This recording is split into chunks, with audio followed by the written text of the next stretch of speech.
파리바게뜨 제빵기사 직고용 문제 해결을 위한 3차 협상도 민주노총의 반발로 합의를 보지 못하고 결렬됐습니다. 하지만 한국노총이 본사가 제시한 자회사 고용안을 수용하기로 해 해결의 전기는 마련했습니다. 국내 자산운용사들이 로보어드바이저를 활용한 상품을 속속 내놓고 있습니다. 최근엔 대학교 연구진과 협력해 로보어드바이저 상품 개발에 나서는 등 적극적인 모습을 보이고 있습니다. 수도권 전월세 전환율이 사상 최저를 기록하면서 월세 시장이 안정되고 있습니다. 집주인들이 전세를 월세로 돌리거나 오피스텔 입주가 늘어나는 등 월세 공급이 늘었기 때문입니다. 현대차가 미국 자율주행차 기업 오로라와 손을 잡고 2021년까지 운전석에 탑승하지 않고 주행 가능한 자율주행차를 상용화하기로 했습니다.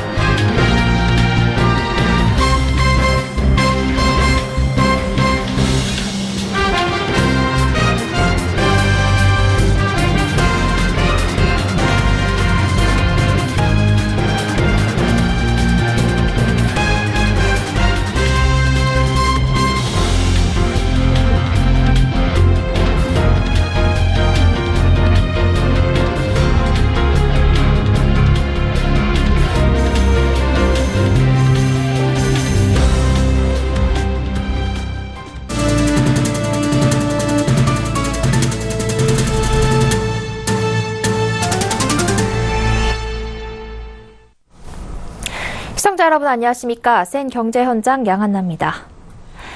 파리바게뜨 제빵기사 직고용 문제 해결을 위한 3차 협상도 해법을 찾지 못하고 불발됐습니다. 민주노총이 해피파트너즈를 받아들일 수 없다고 반발했기 때문인데요. 그런데 한국노총은 본사의 안을 대부분 수용한다는 입장을 내놔 해결의 실마리가 보일지 주목됩니다. 이보경 기자입니다. 파리바게뜨 제빵기사 문제를 해결하기 위한 3차 협상도 결국 결렬됐습니다. 파리바게뜨 본사와 한국노총, 민주노총 양대 노조는 오늘 오후 서울 양재동 더케이 호텔에서 3차 간담회를 가졌습니다. 오늘 협상에서는 한국노총이 제시한 해피파트너즈 자회사 요구에 파리바게뜨가 동의하면서 급 진전되는 듯 보였습니다. 파리바게뜨는 그동안 본사와 협력업체, 가맹점주 3자 합작법인인 해피파트너즈를 통한 고용을 주장하면서 제빵기사들과 근로계약을 체결해왔습니다. 그러나 노조의 요청에 따라 협력업체를 제외하고 본사가 지분 51% 이상을 갖는 자회사 형태로 흡수하는 안을 내놨습니다. 또 본사 직원에 준하는 수준, 즉 직접 고용에 상응하는 수준의 처우를 제공하겠다고 제시했습니다. 현재 협력업체에 소속된 제빵기사의 임금은 본사에 소속된 제빵기사의 95% 수준인데 이를 3년 내로 100% 수준으로 끌어올리겠다는 겁니다.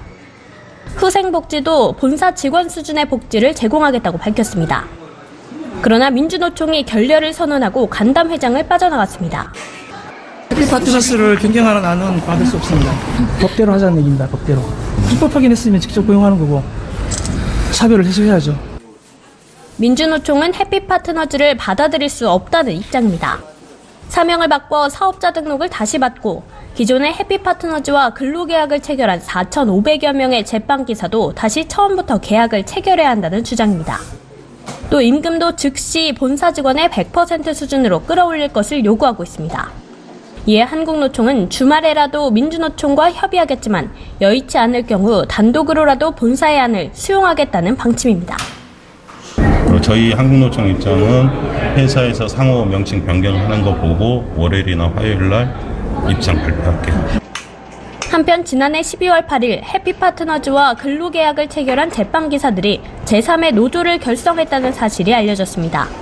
노조원은 현재 700여 명을 넘어선 것으로 알려졌으며 노조는 최근 사측과 상견례를 마쳤고 조만간 단체 교섭에 나설 계획입니다. 한국노총과의 합의점을 찾으며 절반의 해결책을 찾은 상황에서 노노 갈등이라는 새로운 변수가 등장한 것이 아니냐는 우려도 나옵니다. 서울경제TV 이보경입니다. 국내 자산운용사들이 로보어드바이저를 활용한 상품을 속속 내놓고 있습니다. 그동안 자산운용사는 로보어드바이저에 대해 은행이나 증권사보다 보수적인 태도를 취해왔는데요. 최근엔 대학교 연구진과 협력해 로보어드바이저 상품 개발에 나서는 등 적극적인 모습을 보이고 있습니다. 김성훈 기자가 보도합니다. 삼성자산운용이 올해 조직 개편을 통해 ETF 솔루션 본부를 새로 만들고 로보어드바이저 상품 출시를 위해 팔을 걷어붙였습니다. 삼성자산운용이 자체 개발한 로보어드바이저 ETF 상품인 코덱스 로보솔루션 1호는 지난달 있었던 금융위원회 주관 제2차 로보어드바이저 테스트베드 심사를 최종 통과했습니다. 비대면 투자일임 서비스에 대한 규제가 풀리는 대로 로보어드바이저를 활용한 서비스가 가능하도록 모든 준비를 마친 상태입니다. 이스트 스프링 자산운용도 최근 김대식 카이스트 전기전자공학부 교수연구실과 딥러닝 알고리즘 투자 관련 공동 업무 협약을 맺었습니다. 딥러닝이란 빅데이터 속에서 특정한 패턴과 인과관계를 찾아내는 로보어드바이저 고도화의 핵심 기술로 이스트 스프링 자산운용은 올해 상반기 딥러닝을 활용한 헤지펀드를 선보일 계획입니다. 미래에셋 자산운용도 2016년 고려대학교 복잡데이터 연구실과 함께 미래에셋 인공지능 금융연구센터를 설립한 후 미래에셋 AI 스마트 베타 펀드를 출시한 바 있습니다. 이 밖에도 전체 195개 자산운용사 중 KB, 한화, 대신자산운용 등 10여 곳이 로보어드바이저 상품을 운용 중이며 앞으로 더 늘어날 것으로 보입니다. 처음엔 로보어드바이저 도입에 보수적인 태도를 보였던 자산운용사들이 이처럼 로보어드바이저를 활용한 상품 개발에 박차를 가하는 것은 시간과 수고를 보다 적게 들이면서도 다양한 ETF 상품을 구성할 수 있기 때문입니다. 또 지난해부터 거세지기 시작한 ETF 수수료 경쟁으로 수수료가 0.00%대까지 떨어지면서 비용과 보수 감축의 필요성이 높아진 것도 자산운용사가 로보어드바이저 상품 개발에 나서는 이유로 꼽힙니다. 서울경제TV 김성훈입니다. 수도권 전월세 전환율이 사상 최저를 기록하면서 월세 시장이 안정세를 보이고 있습니다. 집주인들이 전세를 월세로 돌리거나 오피스텔 입주가 늘어나는 등 월세 공급이 늘어났기 때문입니다. 서울에선 송파와 동작, 경기도에선 과천과 성남 분당 등이 월세 부담이 낮았습니다. 정차신 기자가 보도합니다. 한국감정원 조사에 따르면 11월 기준 수도권 전월세 전환율은 5.8%. 지난해 1월 이후 10개월 만에 하락 전환했습니다. 특히 감정원이 관련 통계를 작성하기 시작한 2011년 1월 이후 최저 수준입니다. 전월세 전환율은 전세보증금을 월세로 전환할 때 적용되는 비율로 이 수치가 낮으면 세입자의 월세 부담이 적다는 뜻입니다. 예를 들어 전세보증금 1억 원짜리 주택을 보증금 1,000만 원에 월세로 돌릴 경우 전월세 전환율이 5.3%면 월세 40만 원이 됩니다. 하지만 이 주택의 전월세 전환율이 8%가 되면 월세는 60만 원으로 오릅니다. 집주인들이 전세를 월세로 돌리거나 오피스텔 입주가 증가하는 등 월세 공급이 늘었기 때문으로 분석됩니다. 부동산 114 등 업계 조사에 따르면 지난 2013년부터 3년간 수도권 오피스텔 입주 물량은 2만 가구 수준이었지만 2016년 이후 매해 3만 가구 넘게 입주하고 있습니다. 월세를 받을 수 있는 대표적인 수익형 부동산인 오피스텔 역시 아파트와 함께 분양 호황기에 공급이 늘었기 때문입니다. 이에 따라 신혼부부나 청년층 등 조금이라도 저렴한 월세를 구하려는 수요자들의 주거 안정에 도움이 될 것으로 예상됩니다. 수도권 전월세 전환율이 낮은 곳은 서울에선 송파와 동작, 양천 등으로 나타났고 경기 지역에선 과천과 성남 분당 등으로 조사됐습니다. 업계에선 정부가 오는 2022년까지 청년주택 30만 가구, 신혼특화형 공공임대 20만 가구 등 젊은 층을 위한 임대주택을 공급할 예정이어서 월세 가격은 더 내릴 것으로 관측했습니다.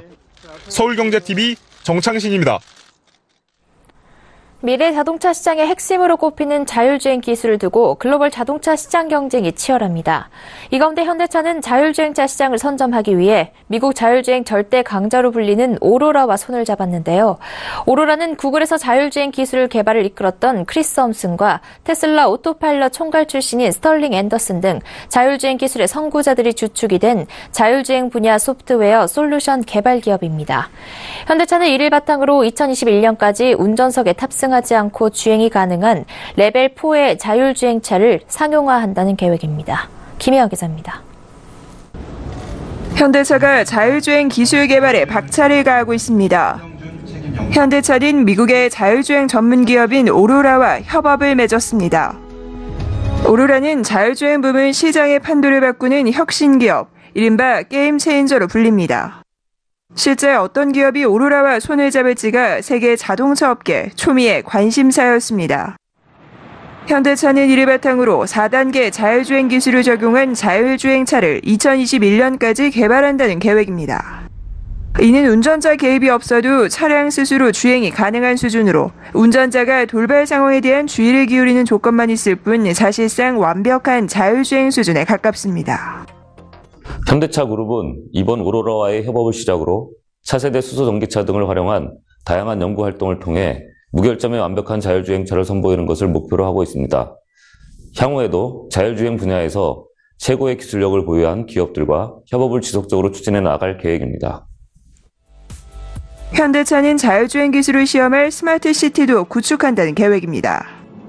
이는 사물인터넷 기술이 적용돼 모든 도로에는 차와 도로 간 통신이 가능한 인프라가 구축됩니다.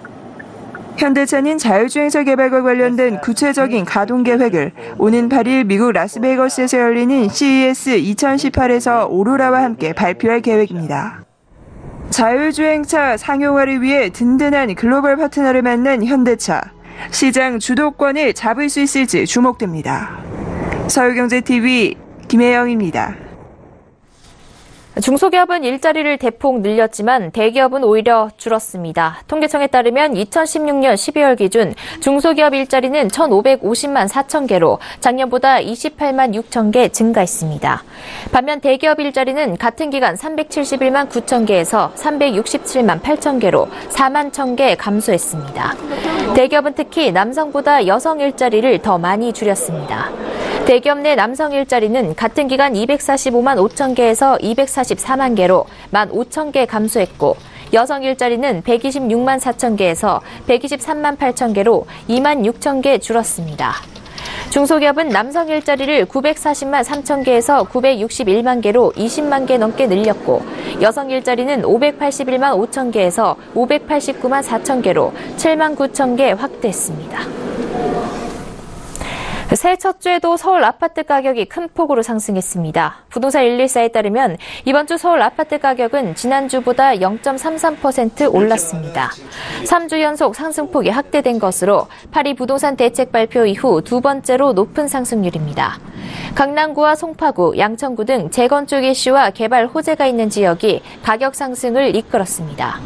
보유세 개편 등 예고에도 시장은 크게 동요하지 않는 분위기여서 당분간 서울 아파트 매매 가격 상승세는 지속될 것으로 전망됩니다. 아파트 전세 가격은 겨울철 비수기로 수요가 줄었고 입주 물량이 급증한 영향으로 서울 지역만 0.08% 상승했고 신도시와 경기, 인천은 각각 0.01%, 0.04% 하락했습니다. 암호화폐 거래 계좌로 가장 많이 활용되는 금융기관은 농협은행이었습니다. 금융감독원에 따르면 작년 12월 12일 기준 은행의 암호화폐 발급계좌 예치 금액을 보면 농협은행의 잔액이 가장 많았습니다. 농협의 가상계좌 발급계좌는 단 2개였지만 계좌 잔액은 7,865억 원에 달했습니다. 농협은 국내 최대 암호화폐 거래소인 빗성과 3, 4위권 대형사인 코인원의 주거래 은행이다 보니 가상계좌 발급 건수는 가장 작지만 계좌 잔액은 가장 많습니다. 가상계좌 수는 수백만 자에 달할 것으로 추정됩니다. 암호화폐 가상계좌 잔액 기준 2위는 국책은행인 기업은행으로 4,920억 원에 달합니다. 기업은행은 최근 2달간 급부상한 가상화폐 거래소 업비트의 주거래 은행이란 점이 잔액 급증의 배경으로 꼽힙니다. 지난해 파생결합 사채를 포함한 주가 연계증권 발행 금액이 사상 최고치를 기록했습니다. 한국예탁결제원에 따르면 지난해 ELB를 포함한 ELS 발행액은 전년보다 64.2% 증가한 81조 1,156억 원으로 집계됐습니다. 기존 최고 기록인 2015년에 76조 9,499억 원보다 5.4% 증가한 수치입니다. 이는 지난해 국내외 증시 호황에 따른 것으로 풀이됩니다. 특히 4분기에 27조 3,678억 원이 발행돼 전분기보다 51.1% 증가했습니다. 모집 형태별로 보면 공모 발행이 전체 78.9%, 사모 발행이 21.1%를 차지했습니다.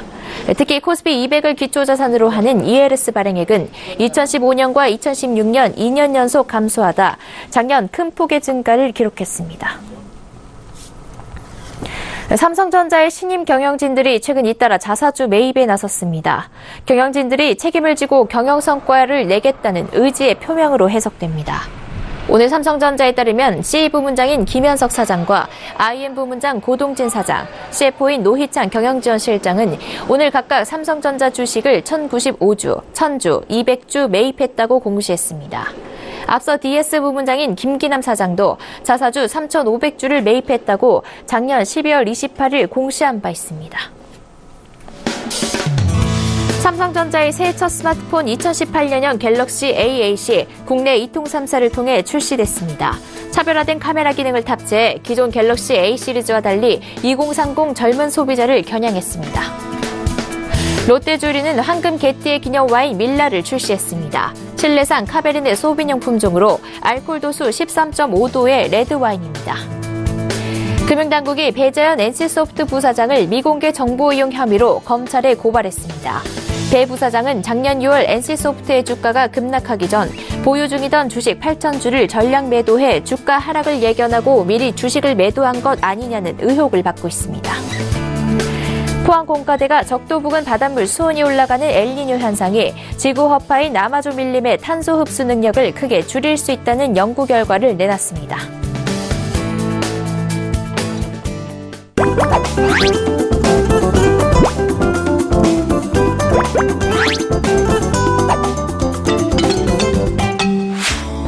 평창 동계올림픽을 한 달 앞두고 겨울 레포츠에 대한 관심도 높아지고 있는데요. 겨울철 도심에서 쉽게 즐겨볼 수 있는 대표적인 레포츠, 바로 스케이트죠. 오늘 신즈라이프에선 서울 도심의 스케이트장들을 소개하겠습니다. 재밌어요! 얼마나 재밌어요?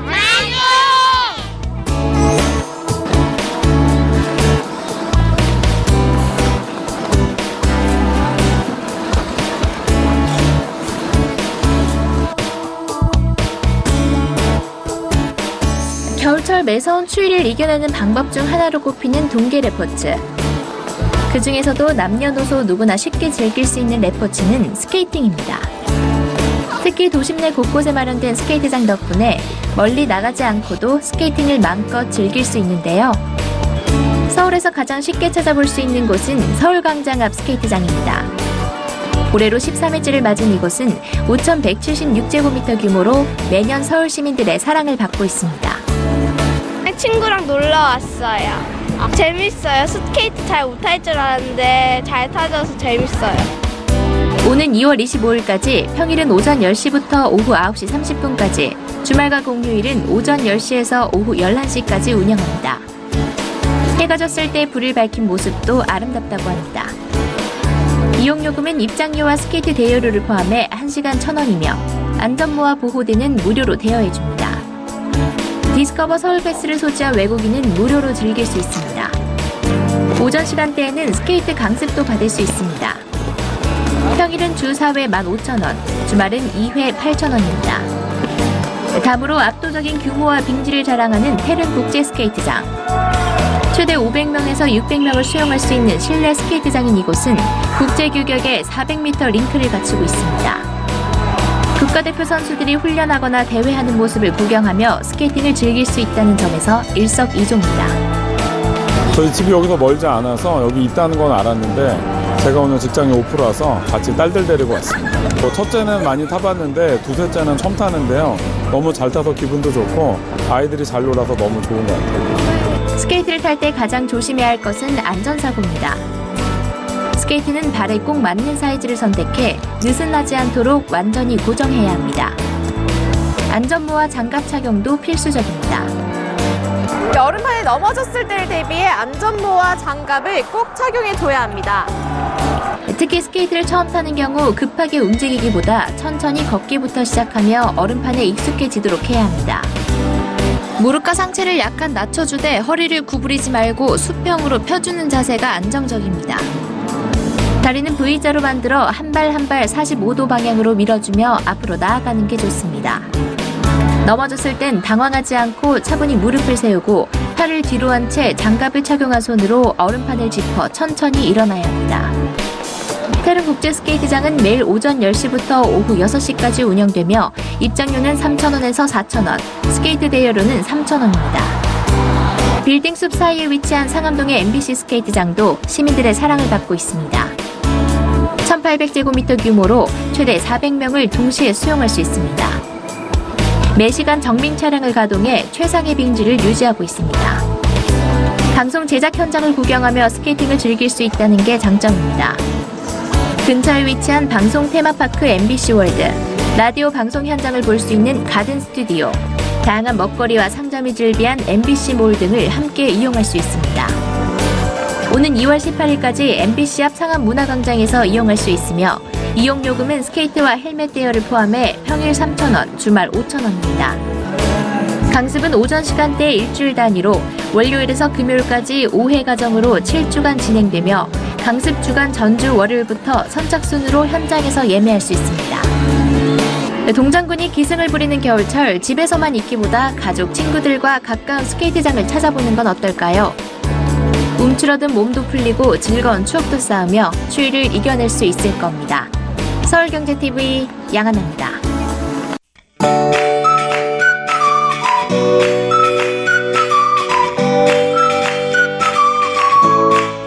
안녕하세요. K웨더 라이프스타일 예보 윤지향입니다.